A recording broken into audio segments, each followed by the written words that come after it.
Hello sir, எப்படி இருக்கே? ரொம்ப நல்லா இருக்கேன் ரம்யா. நீங்க எப்படி இருக்கீங்க? நல்லா இருக்கேன். நல்ல வரவேற்பு நம்மளோட இந்த கதைப்போமா கான்செப்ட். நிறைய பேர் வந்து இந்த கதைய இன்னும் நன்னா புரியறது இப்போ. இல்ல சரி. இந்த கதைய தவற விட்டுட்டோம். திருப்பி கேட்கணும்னு ஆசைப்படுறோம். இது ஒரு நல்ல அஹ், கான்செப்டா இருக்கு அப்படின்னு நிறைய பேர் என்கிட்ட பர்சனலா சொல்றா. ஓ, வெரி நைஸ், வெரி நைஸ். ஏன்னா இந்த நம்மளோட பர்பஸே இந்த இதை வந்து அனலைஸ் பண்ணுங்கிறது தான். அதாவது எழுத்தாளர் வந்து அவங்க எழுதிடுறாங்க, அதுக்கு உள்ளே இருக்கிற அந்த நியூஆன்சஸை எந்த அளவுக்கு நமக்கு நாலேஜுக்கு எவ்வளோ அளவுக்கு தெரியறதோ அதை என்ஹான்ஸ் பண்ணி மக்களுக்கு கொடுக்கணும். So that to have a different experience அந்த எழுத்தாளருடைய கதைகளை படிக்கும்போது இன்னுமே ஒரு நல்ல டிஃப்ரென்ஸ் எக்ஸ்பீரியன்ஸ் இருக்கணும். அப்படிங்கிறது தான் நம்மளோட நோக்கம். அது அது நிறைவேற்று வரதுல ரொம்ப சந்தோஷம். நான் பார்த்தேன், நல்ல ரெஸ்பான்ஸ் இருக்குது. Of course credit goes to you also, because your contribution is super. இந்த கதைப்போமான்னு வச்சோம். இன்னைக்கு வந்து என்ன பண்ண போகிறோம், கதை கதையாம் காரணமாம்.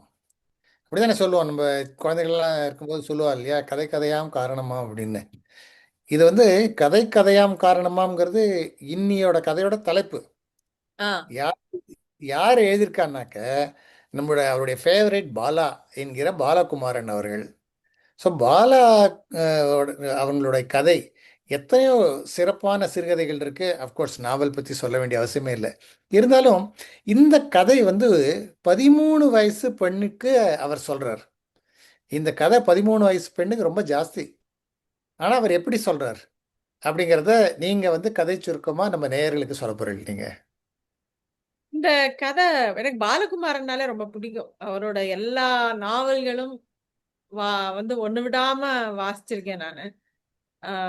அதாவது அவருடைய சமூக நாவல் எழுதின அந்த காலத்திலயும் சரி, அவர் அத ஆன்மீக நாவலா மாத்தும்போதும் சரி, அதுக்கப்புறம் சோழ சாம்ராஜ்யத்தையே முழுக்க 360 டிகிரி அவர் எழுதின மாதிரி யாரும் எழுதல.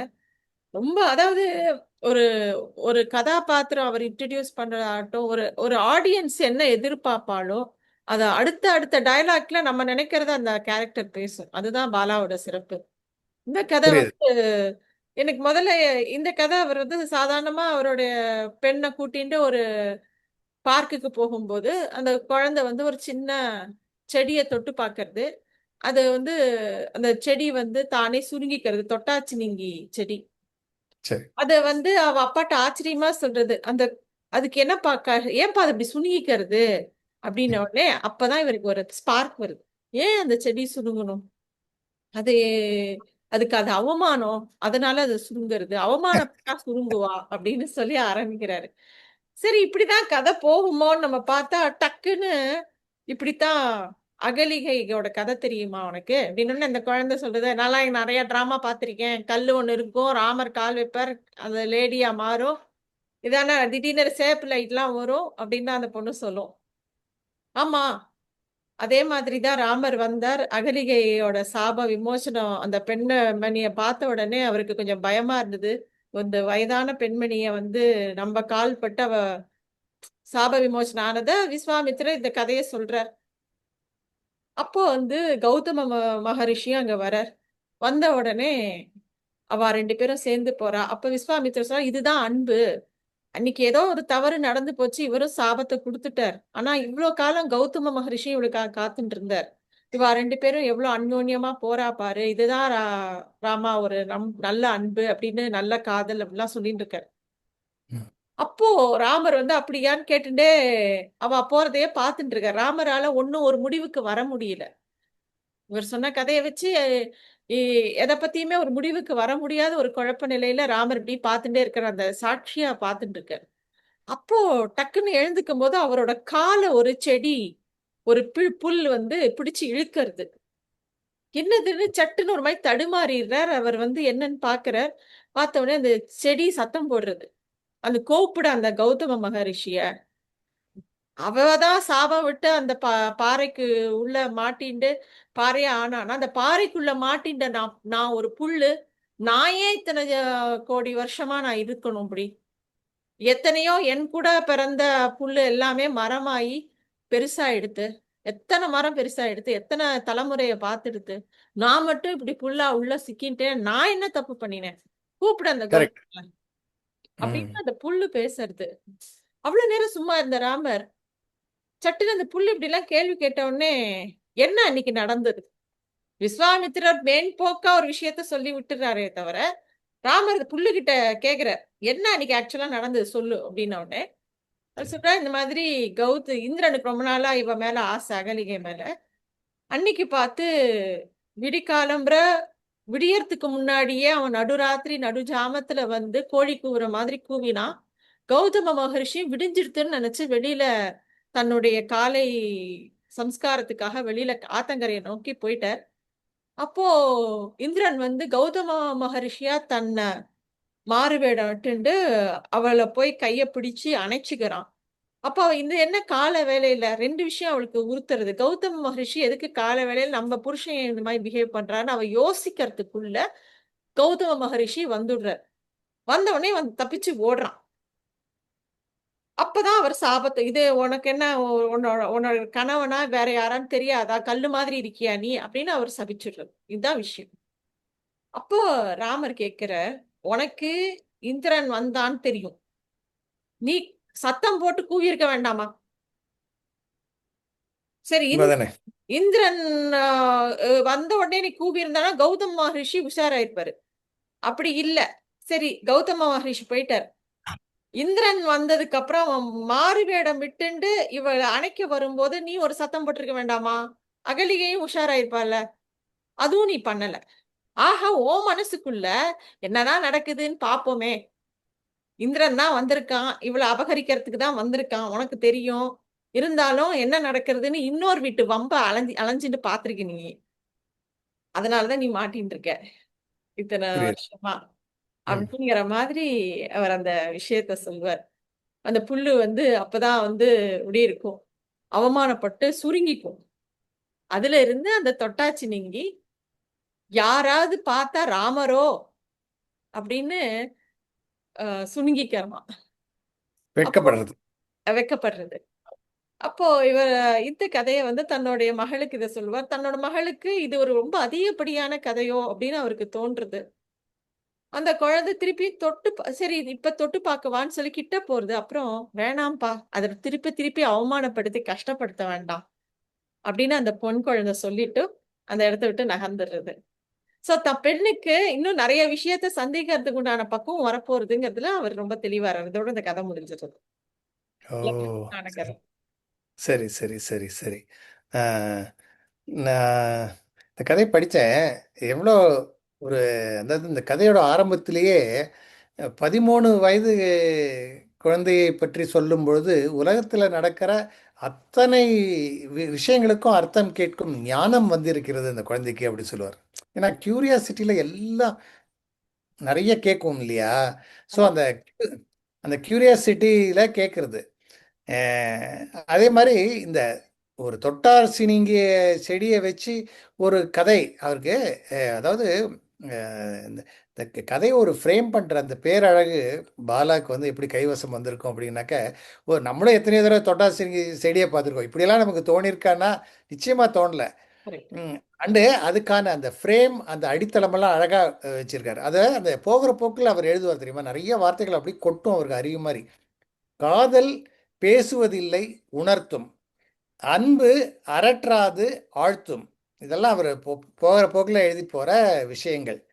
அதே மாதிரி இந்த பிளவுபட்ட பாறைக்குள் ஒரு ஒற்றை புல் ராமனின் பெருவிரலை வளைத்து இழுத்து இறுக்கியது அப்படின்னு எழுதிப்பார். அதாவது ராமர் போய் அந்த புல்லை பார்க்கல, அப்படி நடந்து அது அகலிகை சாபத்திலிருந்து வரா. நீங்கள் சொன்ன மாதிரி நம்மளோட வயசான, நம்மளோட பெரியவள் வந்து இப்படி நம்ம கால் பட்டு அவரோட மிதிச்சிட்டோமா, என்னது இது திடீர்னு அந்த சர்ப்ரைஸ். அப்புறம் விஸ்வாமித்திரர் வந்து ரொம்ப அழகாக அவருக்கு சொல்கிறார். சொல்லி முடித்த உடனே இவர் வந்து இது மாதிரி சொல்கிறார், ஐயோ இந்த அளவுக்கு பெரிய நமஸ்காரம் பண்ணுறார். அப்போ அதோட கிளம்புறார். கிளம்பும்போது அந்த புல் வந்து அவரை பிடிச்சி இழுக்கிறது. ஸோ அந்த ஒரு புல் வந்து ஒரு வழக்கு இருக்கிறது, பதில் சொல் அப்படின்னு சொல்கிறது. அந்த சீன் படிக்கும்போது நீங்கள் எப்படி உணர்ந்தீங்க? அந்த ஒரு புல் வந்து கேட்குறது இல்ல, அந்த எனக்கு ஒரு இடத்துல ரொம்ப இன்ட்ரெஸ்டிங்கா மாறுறது. சி, நாம எப்பயுமே புதுமை பித்தனும் இதை பத்தி ஒரு கதை எழுதியிருக்காரு, சாப விமோச்சனம்னு. இந்த அகலிகையோட விஷயம் ரைட்டா தப்பா அப்படின்னு ஒரு பெரிய ஆர்கியூமெண்ட் ஒரு பக்கம் இருக்கு. ஒருவேளை இவரும் அதுக்குள்ளதான் போறாரோ அப்படிங்கிற மாதிரி தான் நான் முதல்ல நினைச்சேன். டக்குன்னு ஒரு புள்ள எனக்கு ஒரு வழக்கு இருக்கு அப்படின்ன உடனே அது வந்து ஒரு பெரிய ட்விஸ்ட். அவர் புள்ளைக்கு என்ன வழக்கு இருக்க முடியும்? அகலிகை கிளம்பி போயிட்டா. அவர் புல்லோட தான் இப்ப பேச்சு. ஆமா. அது அந்த அந்த அந்த புல் கேட்கும். அகலிகை வந்து கல்ப கோடி வருஷம் கல்லா இருந்தா, அது இருந்துட்டு போறா. அவ அவ அந்த பாறைக்கு அடியில நான் ஏன் வந்து தேவையில்லாம போய், நான் இத்தனை பெரிய விருஷமா பெரிய எத்தனையோ என்னோட சந்ததிகள் வளர்ந்துருக்கணும், நான் ஏன் அடியில போய் மாட்டிட்டு இருக்கேன் அப்படின்னு சொல்லி ஒரு கேள்வி கேட்கறதாவும், அது அது வந்து அந்த கட்டை விரல்ல மாட்டிட்டு விடமாட்டேன்னு வேற படுத்துறது. நீ போகாத, எனக்கு பதில் சொல்லிட்டு போ அப்படின்னு. இல்ல இது ஸோ வந்து இதுல ஒரு பெரிய மெசேஜ் வச்சிருக்காரு. நிறைய பேரு வந்து சில இடங்கள்ல மௌனமா இருந்தேன் நான் அந்த இடத்துல. ஒரு இடத்துல ஒரு அநியாயம் நடக்கிறதுன்னா அதை தட்டி கேட்காம மௌனமா இருக்கிறது எவ்வளவு பெரிய தப்பு. கரெக்ட், கரெக்ட், கரெக்ட், நீ கரெக்ட். ஒரு பெண்ணுக்கு ஏதோ ஒரு கெடுதல் நடக்கும்போது நீ வேடிக்கை பார்த்திருந்தியா? அவர் கேட்கிறாரு இதுல. வேடிக்கை பார்த்திருந்தியா நீ? ஒரு பெண்ணுக்கு ஒரு அநியாயம் நடக்கும்போது நீ வேடிக்கை பார்த்திருந்தியா? ஏதாவது ஒரு இடத்துல நீ கத்திருக்க வேண்டாமா? கரெக்ட். அழகா சொல்றார். நீ வந்து கௌதமனை வந்து கூவி அழைத்திருக்க வேண்டாமா? ம். பெண்ணுக்கு ஒரு தீங்கு நடக்குதுன்னு தெரிஞ்சும் அது தடுக்காத குற்றம். குற்றம். அதுக்குதான் உனக்கு இந்த தண்டனை அதுக்கு தான் அப்படின்றாரு. வேண்டாம். Through this he is giving a message. இது மாதிரி இது மாதிரி பார்த்துட்டு நீ போய் கடந்து போயிட்டு இருக்கக்கூடிய விஷயம் கிடையாது இது அப்படிங்கிறது வந்து எவ்வளவு ஒரு அழகான ஒரு உதாரணத்தோட இவர் சொல்றாரு. புல் வந்து வெட்கத்தால் தலை குனிந்தது. அன்று முதல் யார் தொட்டாலும் ஒருவேளை ராமன் தான் நம்மளை தொடரா வரானோ அப்படின்னு சொல்லி அது வெட்கத்தில் குனியுமாம் அப்படிங்கிற ஒரு அற்புதமான கற்பனை. அற்புதமான கற்பனை. அது 2வது ஒரு மெசேஜ சொல்றாரு. அது ப்ரீச்சிங் மோட்ல இல்ல. ப்ரீச்சிங் மோட்ல இல்லை. கரெக்ட். அது ரொம்ப கரெக்டாக சொன்னீங்க.